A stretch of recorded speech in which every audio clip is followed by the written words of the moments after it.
Opposition اور حکومت ایک دوسرے پر الزامات لگا رہی ہے، پی ٹی آئی کو فتنہ قرار دیا جاتا ہے۔ ابھی پارلیمنٹ ہاؤس میں مریم نواز سے میری گفتگو ہوئی، انہوں نے بھی اس حوالے سے کہا ہے کہ یہ جو سوچ ہے اس کا خاتمہ ہوگا۔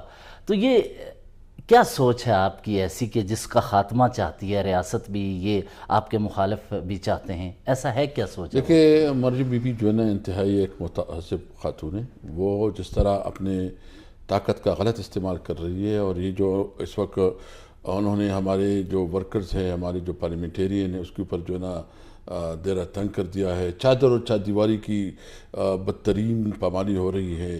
ہمارے خواتین کے ساتھ جو سلوک ہے، یہ خود خاتون چیف منسٹر ہے، اس کو چاہیے کہ کم از کم، لیکن یہ ہماری جو یاسمین راشد جو ہے نا ایک ایجڈ خاتون ہے، ایک ڈاکٹر ہے، بیمار ہے، اور اس طرح جو بھی آپ دیکھ رہے ہیں جو وہاں خواتین کی جو ساتھ تذلیل ہو رہا ہے، تو یہ تو خود جو ہے نا ایک فتنہ پیدا کر رہی ہے۔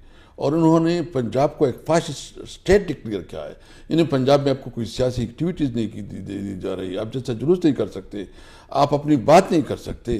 تو اگر ان کا خیال ہے کہ ان کی کامیابی ہے، اور ایک ایک چھوٹی چھوٹی چیز پہ جو ہے نا لاکھوں کروڑوں روپے کا جو اشتہارات اور اربوں روپوں کا اشتہارات دے رہے ہیں، اور یہ خیال ہے کہ جو سب کچھ ٹھیک ہو گیا، چلو ایک کام کرتے ہیں۔ میں مریم بی بی کو دعوت دیتا ہوں، آئے فری اینڈ فیئر الیکشن کروائیں۔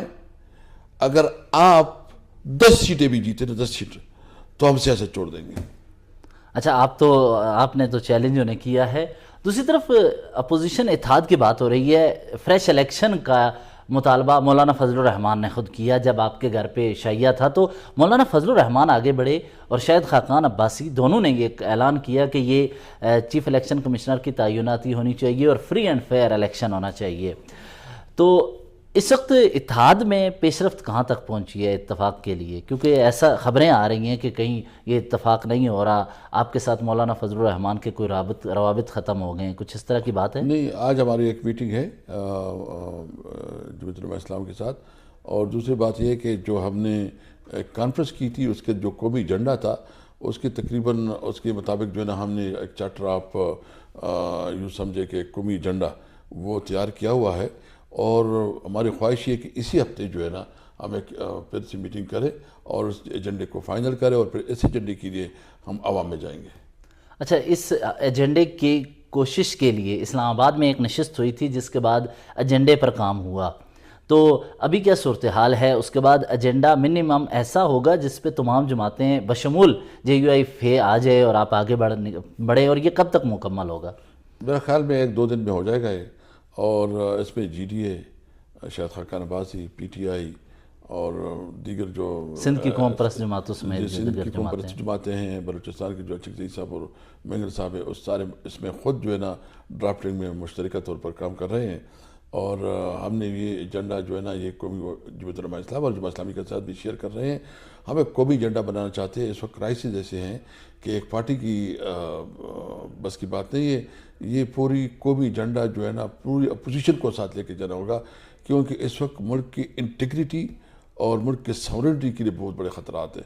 تو ہمیں پاکستان کے لیے جو ہے نا اپنی ذاتی سیاست سے آگے بڑھ کر کام کرنا ہوگا۔ تو ہم نے دیکھا 2 دن قبل رات کا پچھلا پہر تھا، اچانک ایک خبر آئی کہ اختر مینگل کے ساتھیوں کو گرفتار کیا گیا، نائب صدر کو گرفتار کیا گیا۔ تو آپ کے ساتھ ان کا رات کے اس پہر کیا رابطہ ہو رہا تھا، اور اس وقت ان کی پارٹی کے ساتھ کیا کیا جا رہا ہے؟ دیکھیں، اس نے بڑی شدید تشویش کا اظہار کیا۔ اس نے کہا اس وقت 2-3 تانوں پہ جو بی ایل اے نے قبضہ بھی کیا ہے، اور انہوں نے کہا کہ جو بی ایل اے نے انہوں نے کہا کہ جو اداروں کا کام ہے اس کا چاہیے کہ وہ جو ہے نا دہشت گردی کے خلاف کام کرے، وہ سیاسی مینیورنگ میں اور سیاسی جو ہے نا پارٹیوں کو توڑ پھوڑ میں لگی ہوئی ہیں، وہ اپنے اصل کام سے تو اس نے بڑی تشویش کا اظہار کیا۔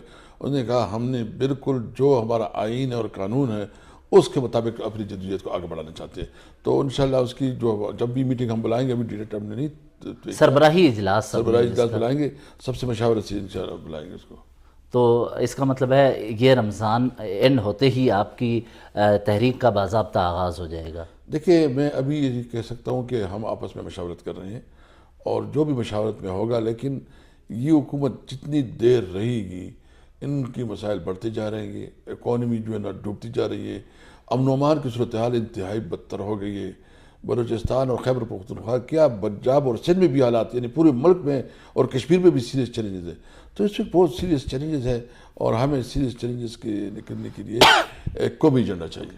تو قومی ایجنڈے کے ساتھ ایک مسئلہ جس پر سندھ اور بلوچستان کو بڑی تشویش ہے، آج اس اتحادی حکومت میں صدر مملکت آصف علی زرداری بہت اہم سیاسی شخصیت بھی ہیں، انہوں نے تحفظات کا اظہار کر دیا ہے. یہ جو نہریں نکالی جا رہی ہیں ان کی اتحادی حکومت کے اہم ترین عہدیدار یعنی کہ آصف علی زرداری نے جب خود کینالز بنانے پہ تحفظات کا اظہار کر دیا ہے، تو اس پہ پھر آگے کیا ہوگا؟ کیا ایسا ہو سکتا ہے کہ پیپلز پارٹی کے ساتھ روابط کیے جائیں اور آگے بڑھا جائے؟ دیکھیں اس وقت تو یہ بات قبل از وقت ہے. پہلے ہم جو اپوزیشن کی پارٹیاں ہیں اس کے ساتھ بات چیت کر کے ایک منیمم ایجنڈا جو آلریڈی ہم نے بنایا ہوا ہے اس پہ جو ہے نا ایگریمنٹ کر لیں. اس کے بعد جو بھی پھر چاہیں گے. لیکن آپ کو پتہ ہے کہ ہماری پارٹی کے خلاف، تحریک انصاف کے خلاف، عمران خان کے خلاف جتنی جو اس وقت اقدامات ہو رہے ہیں، جتنا ظلم اور بربریت ہو رہی ہے، یہ پاکستان کی جو ہے نا ایک بدترین تاریخ کا حصہ ہے. اور بہرحال ہم سب کچھ سہ رہے ہیں اپنے ملک کے لیے، کیونکہ ملک تو الٹیمیٹ ہمارا ملک ہے اور ہم کوئی ایسا کام نہیں کرنا چاہتے کہ ملک کے لیے نقصان دہ ہو. بہت شکریہ.